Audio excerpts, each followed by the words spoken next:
I'm delighted to cross to Rosarito, Mexico, where we're joined by our friend Thomas Markle, the father of the Duchess of... To be honest with you, I love both my daughters. I'm not happy with what one of my daughters is doing, and I don't know what caused her to do this. We've had this conversation before.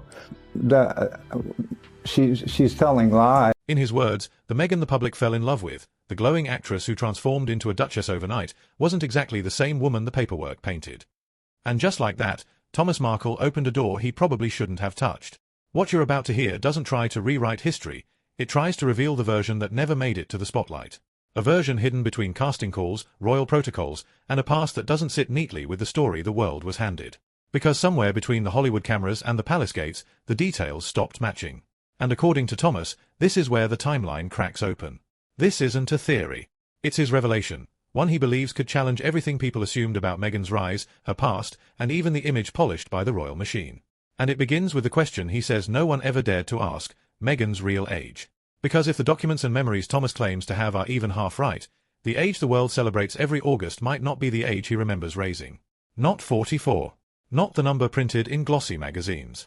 But, as he suggests, a story with a few extra years tucked neatly out of sight.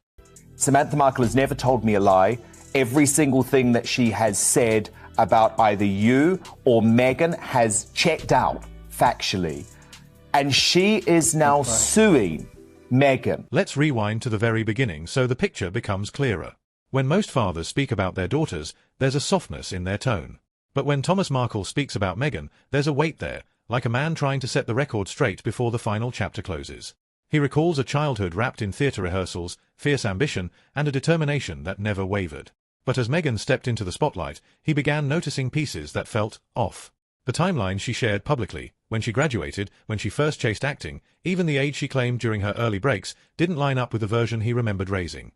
I have no problem facing her in court and disputing what she has to say. Thomas wasn't making wild declarations. He spoke slowly, deliberately, almost like a man giving sworn testimony. He implied that Meghan might not have been as young as the palace portrayed, that her official birth year could have been adjusted. And coming from a father, those words carried a different weight. They weren't easily brushed aside as gossip. They came from someone who once held her baby photos, someone who remembered the real dates and milestones, not from magazines, but from lived moments. So when he said the Meghan he raised didn't quite match the public timeline the palace presented, it opened the very first crack in her polished royal image. There for a while, it's been floating around. Royal fans are convinced Meghan Markle is lying about her age. In fact, they think she's older. And not a surprise here because, yeah, she lies a lot about. And that's where the so-called paper trail begins. March 1997. Teenagers across America are flipping through 17 magazine, the classic glossy every high school girl reached for when she dreamed about college, confidence, and maybe even stardom. Buried inside that issue, tucked on page 90, sits a small list of names. And one of them reads, Meghan Markle, age 21. At first glance, it seems insignificant. Just another tiny mention among dozens of hopeful young faces. But the moment you pause and run the numbers, things get interesting. Because if Meghan was truly born on August 4, 1981, she would have been around 15 years old in March 1997, nowhere near 21. That's a 6-year jump. Not a small typo. Not a casual misprint. A full 6-year gap between the official timeline the world knows and what a nationally circulated magazine published at the time. Nerd has compiled a slideshow. Let's actually get to the truth of this issue, and it's a surprise. Here we go. So, if you go over on Google, is she lying about her age? It currently is 41. Well, she would be 42 today. But is this true? There is a rumor she's actually older, so let's examine what's out there. This is a copy of... Now, this isn't some internet whisper. This is literal ink on paper, a printed record published, sold, and stored away long before Meghan ever stepped into royal life. You can still turn to that page today, and the number sits there, staring back unapologetically. And if that magazine entry were accurate, it would shift the foundation of her story, her schooling, her early Hollywood years, even the fresh-faced timeline the public was introduced to. It wouldn't show a 20-something actress chasing her first break. It would suggest someone closer to 30, already shaping her identity in an industry that worships youth like currency.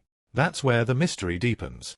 Because if the 17 listing holds any truth, then the Meghan presented in headlines could be several years older than the palace, the press, and even her own biography describe. And this is where the narrative twists again. Because when a timeline doesn't align, when public records clash with older documents, people start asking bigger questions. About her rise, her milestones, the life she built with Prince Harry, and how all those chapters fit together. We'll get to that part in a moment. But first, we need to rewind and examine how this double timeline theory even began, and why it refuses to fade quietly into the background. 1997. In it, it mentions our Megzy is from Los Angeles and that she was 21 years old at the time of publication. That would make her birth in 81. Is she 42 years old, or is she closer to 47 years old? In a Newsweek article that looked at this very same question, it looked at what her sister... Side by side, the contradiction becomes impossible to ignore. Version 1, the official record. Meghan Markle, born August 4, 1981, Los Angeles, California. That would make her 44 in 2025. This is the version repeated in palace files, online biographies, and royal press statements, a date written as if carved in stone. Version 2, the magazine record. Meghan Markle, listed as 21 in 1997. That would place her birth around 1975 or 1976, pushing her age close to 50 today. 6 years. Not a harmless oversight. A 6-year rewrite of identity. Think about the ripple effect. Graduation dates, early acting roles, the timeline of meeting Prince Harry, all shift dramatically. If the mid-70s timeline is correct, Meghan wasn't a rising 30-something actress stepping into royalty. She was already in her early 40s navigating one of the most scrutinized institutions on the planet. Here, the metaphor of ink versus pencil becomes clear. Ink is permanent, birth certificates, official files. Pencil can be erased, adjusted, rewritten, like an image. The public received the ink version of Meghan's story. But that faint pencil mark in 17 magazine? Forgotten by many, yet still visible if you look closely. And so, between a father's recollection, an old magazine archive, and a 6-year gap that refuses to vanish, a puzzle begins to form. Not mere gossip, but a tangled web of public records, each whispering that the Duchess of Sussex might have more years behind her than anyone realized. But if that's true, where else might the story have been edited? And who ensured it stayed that way? Let's move to the one area royal PR can't fully control: pregnancies. In a recent expose, Thomas Markle suggested that the narrative surrounding Archie's birth wasn't just inconsistent, it may have been carefully constructed. And he wasn't alone. A Portland hospital insider, someone familiar with the inner workings of those halls, hinted that the official story, as told in Spare, didn't align with how events actually unfold behind closed doors. Harry's account paints a picture: 2 epidurals, serene surroundings, quick recovery, and home within 2 hours to Frogmore Cottage. Perfectly calm, controlled, cinematic. But anyone familiar with childbirth, especially in private hospitals like Portland, sees cracks immediately. Portland Hospital isn't a spa, it's a medical facility with strict recovery protocols, especially for high-risk mothers. 2 epidurals? Nearly impossible. Epidurals are continuous, not a pair you can double up like medication. If Harry's version were accurate, either medical protocol was ignored, or the story was never meant to hold up medically. The narrative of a fairy-tale birth begins to unravel. Harry's timeline implies Meghan gave birth, recovered, and left within 2 hours. But the drive from Portland to Frogmore alone takes roughly an hour. That leaves a tiny window for delivery, recovery, observation, and discharge. Factor in epidurals, and the timeline collapses completely. Anyone who's experienced one knows you can't walk immediately afterward. Vitals must stabilize, blood pressure monitored. And if, as insiders claim, Meghan experienced high blood pressure or early signs of preeclampsia, she wouldn't have been discharged at all. The story sounds like a fairy tale, not a hospital log. Every medical record points to one fact: Meghan's pregnancy was classified as geriatric, a clinical term for mothers over 35.